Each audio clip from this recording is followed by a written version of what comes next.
sedang jatuh cinta pada seseorang. Nggak mau jadi temannya. Hancur sudah perasaan cintaku. Sekali, Snack. Aku bahagia.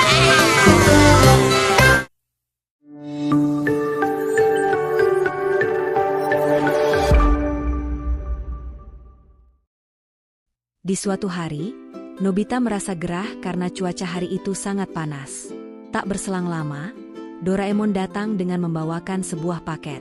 Paket itu berasal dari Suneo, di mana isinya adalah selebaran foto Suneo yang tengah liburan bersama Giant dan Shizuka. Nobita sudah menduganya, karena selama ini ia selalu tidak diajak oleh Suneo.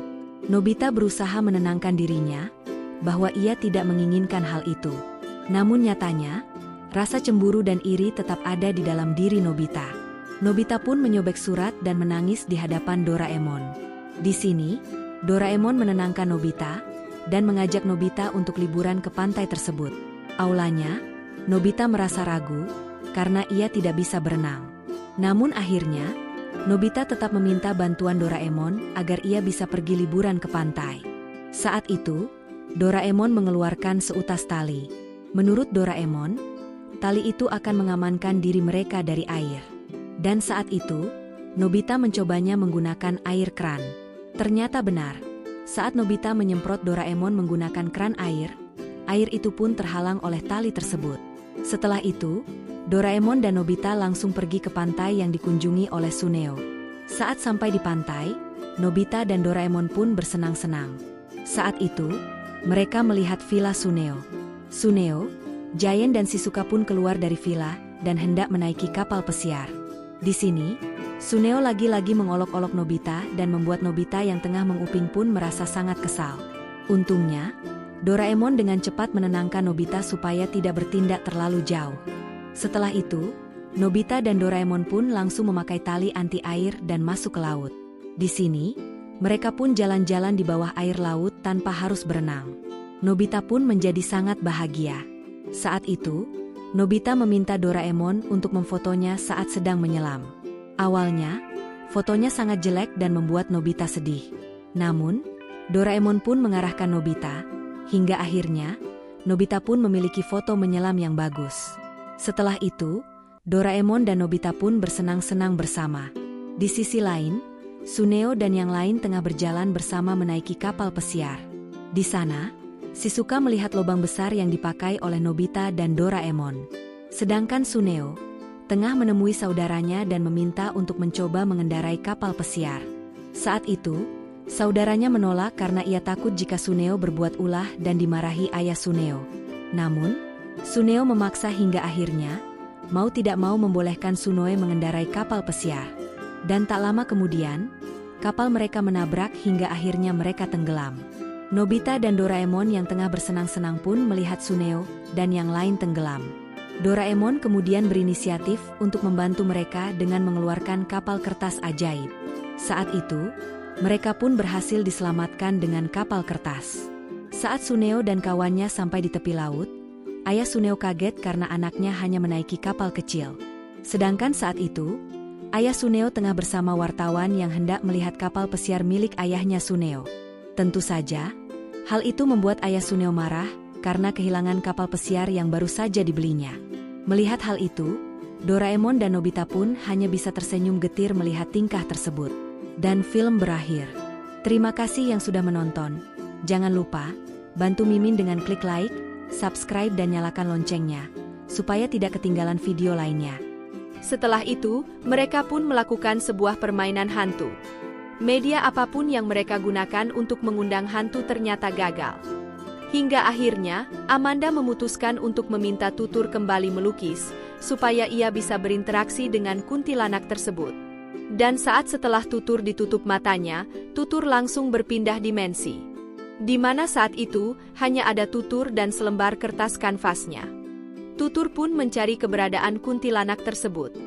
Hingga akhirnya kuntilanak itu pun menampakkan diri. Kuntilanak itu bahkan memanggil Tutur dengan sebutan anakku berulang kali. Hal itu membuat Tutur menjadi takut dan terpaksa menghentikannya. Setelah itu, Tutur bertanya kepada ibu tirinya, Ibu tiri Tutur yang bernama Sofia pun mengatakan, jika dahulu ia mengadopsi Tutur saat Tutur masih bayi dan ibunya telah meninggal dunia. Alhasil, Sofia belum pernah bertemu dengan ibu Tutur. Yang Sofia ketahui, jika nama ibu kandung Tutur adalah Natasha. Sedangkan saudara Natasha berada di luar negeri. Hal ini menjadikan Tutur yakin jika kuntilanak itu adalah ibu kandungnya. Singkatnya, Tutur pun kembali syuting acara arwah. Dan setelah mata Tutur ditutup, ia kembali melihat kuntilanak tersebut. Tutur pun mencoba untuk memberanikan diri berinteraksi dengan kuntilanak tersebut. Kuntilanak itu mengatakan jika dahulu, ia pernah menemui Tutur saat masih kecil. Namun, saat mereka bertemu, Tutur kecil terlihat sangat ketakutan. Hal itu membuat si Kunti mencoba menjauhi dan tidak lagi menampakkan diri di hadapan Tutur. Siang harinya, Tutur, Amanda, dan Udin pergi mencari makam Natasha. Saat itu, mereka bertanya kepada penjaga makam dan mengantarkan mereka ke makam paling belakang. Saat itu, mereka pun menunggu malam supaya mereka bisa bertemu dengan Natasha. Sembari menunggu waktu, mereka pun ngobrol santai. Namun tiba-tiba, mereka mendengar teriakan dari dalam kubur. Tutur pun meyakini jika sebentar lagi ibunya akan datang. Tak lama kemudian, muncullah sosok kuntilanak yang merangkak dari dalam kuburan.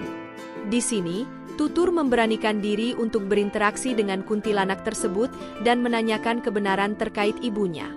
Ibunya pun mengatakan jika ia menemui Tutur untuk meminta bantuan anaknya. Natasha meyakini hanya Tuturlah yang dapat membantu dirinya. Di mana dahulu, ayah Tutur tega pergi begitu saja tanpa kabar. Hal itu membuat Natasha terus saja mencari keberadaan suaminya.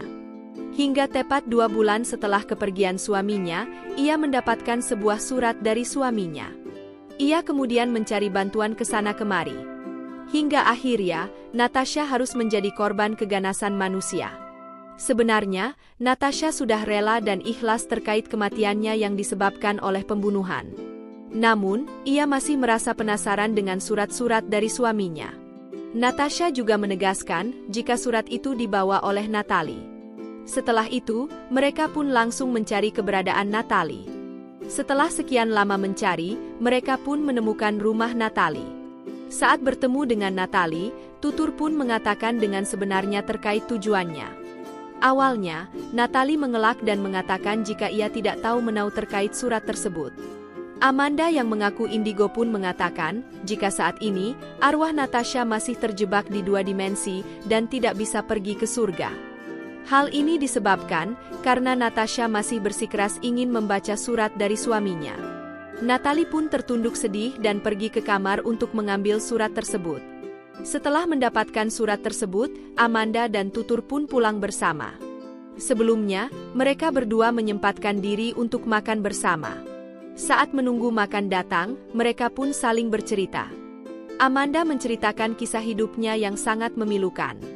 Amanda bercerita jika keluarganya merupakan keluarga broken home. Ayah dan ibunya selalu bertengkar hingga membuat mengal Amanda menjadi hancur. Namun, keluarganya sama sekali tidak peduli dengan mental Amanda. Di malam harinya, Tutur baru saja menandatangani surat kontrak dan hendak menyimpannya. Namun tiba-tiba, kuntilanak itu datang kembali melalui bayangan cermin. Ia pun langsung menagih surat dari suaminya yang tengah dicari Tutur.